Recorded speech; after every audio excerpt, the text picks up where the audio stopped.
Magandang umaga po sa bawat isa sa inyo. Welcome back to our 365 Daily Devotions. Gusto ko po nang batiin yung mga nakikita ko sa comment section. Si Dion, Norma, Venus, Kyla, Lala, Angelica, Rodrigo, and si Sir Ruben ng Laguna. Hello po sa inyo. At salamat po sa inyong pagsubaybay dito sa ating channel. Natutuloy po natin yung ating series patungkol po sa God's Catalyst in Shaping History. Ibig sabihin po ng catalyst, ito yung ginagamit ng Diyos na instrumento para magdulot ng pagbabago. At sa ating pamilya po, tayo yung gagamitin ng Diyos para mapangyari yung magandang plano ng Diyos sa ating pamilya. Ganoon din po sa ating mga eskwelahan, sa ating mga opisina, sa ating mga iglesia.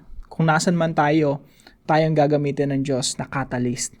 Sa Biblia po, makikita po natin kahit unbeliever, kahit hindi mananampalataya, kahit pagan, kahit masamang tao, ginagamit ng Diyos para mapangyari ng Diyos yung kanyang kalooban. Kung makikita niyo po si Nebuchadnezzar sa Book of Daniel, si Darius, yung mga kings, kahit masasamang mga hari, minsan ginagamit ng Diyos para mapangyari yung mga naisin ng Diyos, mga plano ng Diyos. How much more tayo ng mga mananampalataya, gagamitin talaga tayo ng Diyos ng higit pa kaysa sa mga hindi mananampalataya. So we are God's catalyst in shaping history. Hinuhubog po ng Diyos yung kasaysayan ng kasangkatauhan. At yung Christianity po, yung body of Christ, ginagamit niya. Kaya kung makikita niyo po sa history, yung kasaysayan natin, makikita niyo po yung mga fingerprints ng mga Kristiyano, ng church, ng body of Christ, ng Christianity, sa kasaysayan ng sangkatauhan. Yung development ng eskwelahan, may papel, may role tayo dyan. Paano nag-develop yung mga hospitals, mga orphanages. There was a time yung mga tao walang pakialam sa mga orphans. Pero tayo, sinimulan natin silang kupkupin. Kaya na-develop yung mga orphanages, yung mga eskwelahan, mga hospitals, yung pag-abolish ng slavery. Dati, normal lang sa tao yung alipinin mo yung kapwa mo tao. Pumunta ka sa ibang lugar, let's say sa Africa, kumuha dyan ng maraming mga tao, gawin mong alipin. Sa panahon ng Roman Empire, that's normal. Sa lahat ng kultura, normal yon.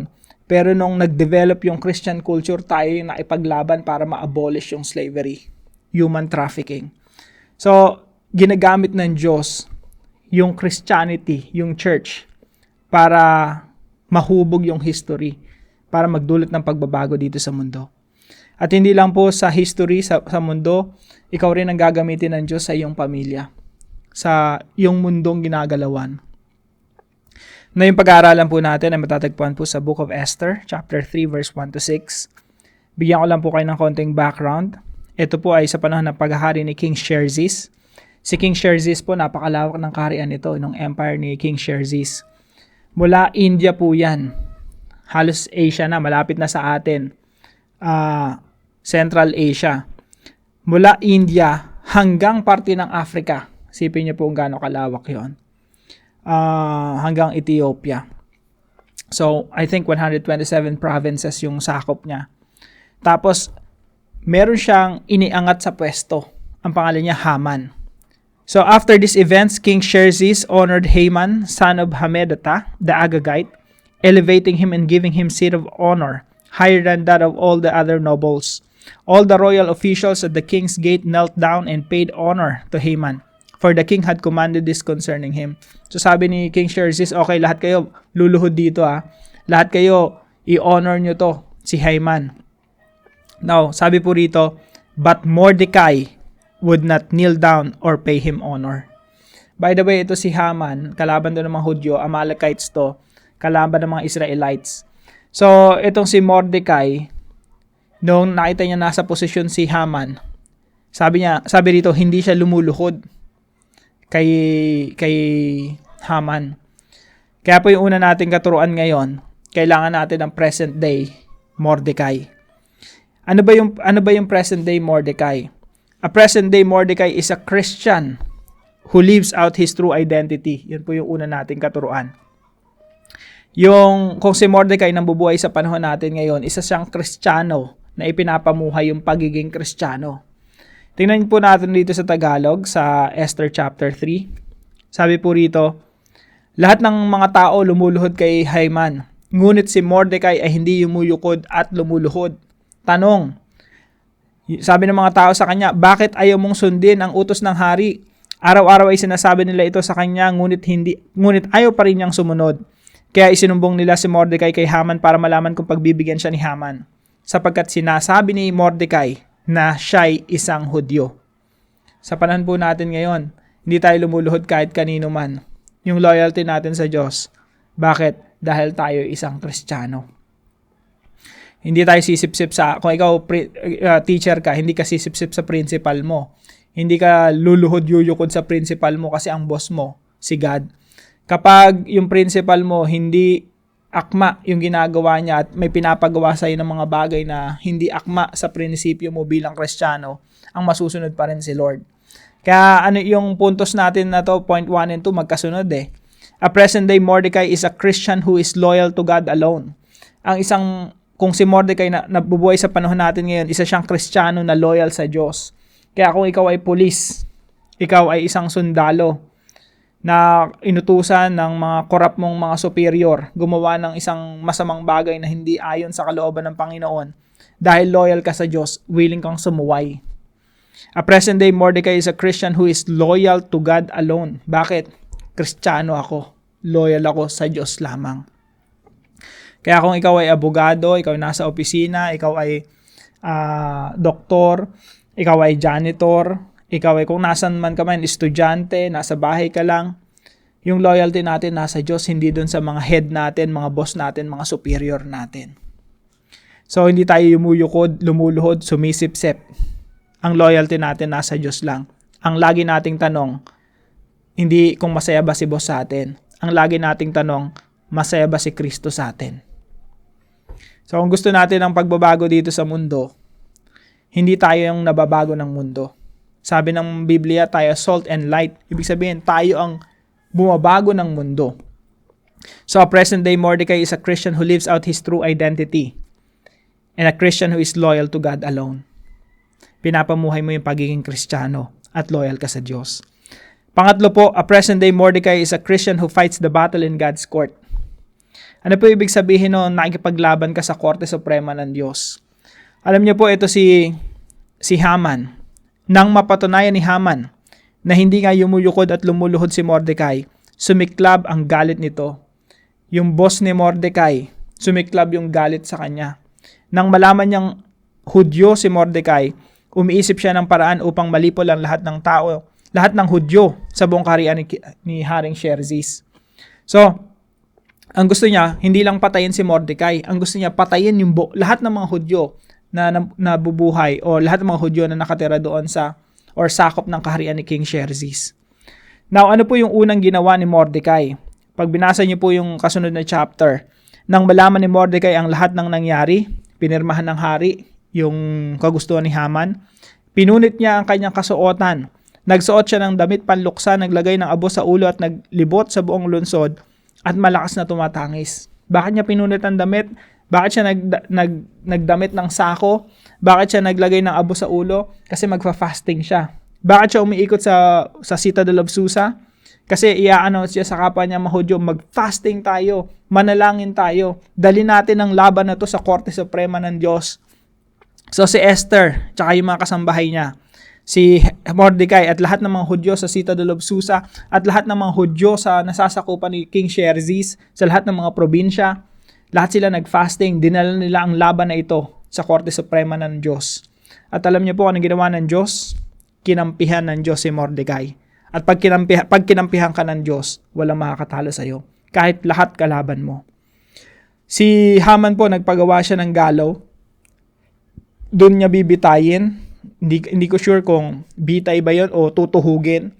Pwede kasing either of the two yun eh. Tutuhugin doon si Mordecai para ipakita sa madla kung ano yung ginawa niya kay Mordecai. Diba? Para katakutan talaga si Haman. Ginawa ng Diyos, yung pinagawa ni Haman na pagtutuhugan ni Mordecai or pagbibitayan sa kanya, doon binitay si Haman. Doon pinatay si Haman. At lahat ng mga Hudyo, lahat sila yung mga pinatay. Lahat ng mga kaaway ng Hudyo, sila yung pinatay. Ang nangyari po kasi dito, parang nagkaroon ng purge. Merong isang araw na ipapurge yung lahat ng mga Hudyo, papatayin. So kung ikaw galit ka sa kapitbahay mo na Hudyo, pwede mong patayin. Legally, sa isang araw na yon. Pero ang ginawa ng ni Mordecai, dinala niya yung laban sa Diyos. At kinampihan siya ng Diyos. At pinagtanggol siya ng Diyos. Now, para po sa application natin, mula sa mga talatang ito. Number 1, embrace our identity in Christ. Yakapin po natin yung identity natin sa ating Panginoon, identity natin kay Kristo. Kung ikaw ay isang present-day Mordecai, ipapersecute ka talaga, magdudusa ka talaga. Lalo na Kristiyano ka na nasa customs, Kristiyano na nasa BIR, Kristiyano na nasa Department of Education, Kristiyano na entrepreneur, dadanas at dadanas ka ng pagsubok. Sabi po rito sa 1 Peter chapter 4 verse 16, however, if you suffer as a Christian, do not be ashamed, but praise God that you bear that name. Kung ikaw isang Kristiyano, nagdudusa ka, dahil tapat ka, loyal ka sa Diyos, praise the Lord. Praise God that you bear that name. Ipagpasalamat mo na meron kang identity, at yung identity mo kay Kristo. Sa Tagalog po, ngunit kung kayo'y magdusa dahil sa pagiging Kristiyano, huwag na ninyong ikahiya ito. Salip magpasalamat kayo sa Diyos sapagkat taglay ninyo ang pangalan ni Kristo. Kaya kailangan po natin ng modern day Mordecai na nagtatrabaho sa gobyerno, politiko, lawyer, doktor, mga nagtatrabaho sa customs, BIR, Department of Health, Department of Education, DSWD, mga Kristiyanong uupo sa Kongreso, sa Senado, mga Kristiyanong judge, mga Kristiyanong mga pulis, mga sundalo, na ang loyalty sa Diyos lamang. Na kapag sumalungat yung mga superior, handa silang sumuway sapagkat ang susundin nila ay ang Diyos lamang. So embrace our identity in Christ. At kung mag-suffer man tayo dahil sa ating identity bilang Kristiyano, praise God that you bear that name. Pangalawang application po, pledge our absolute allegiance to God. Magkaroon po tayo ng allegiance na kapag binigyan ka ng posisyon ng Diyos, binigyan ka ng pagkakataon ng Diyos, kung anumang promotion ang nangyari sa iyo, ang allegiance mo hindi sa boss mo, hindi sa superior mo sa trabaho. Ang allegiance mo hindi sa principal, hindi sa general mo. Ang allegiance mo sa Diyos at sa Diyos lamang. So let's pledge our absolute allegiance to God. And number 3 po, let's fight harder in God's court. Yes, nakikipaglaban tayo. Nakikipagdigma tayo. Pero mas lalo dapat tayo nakikipaglaban. Mas tinitindihan natin ang laban sa pananalangin at pag-aayuno. Fight harder in God's court.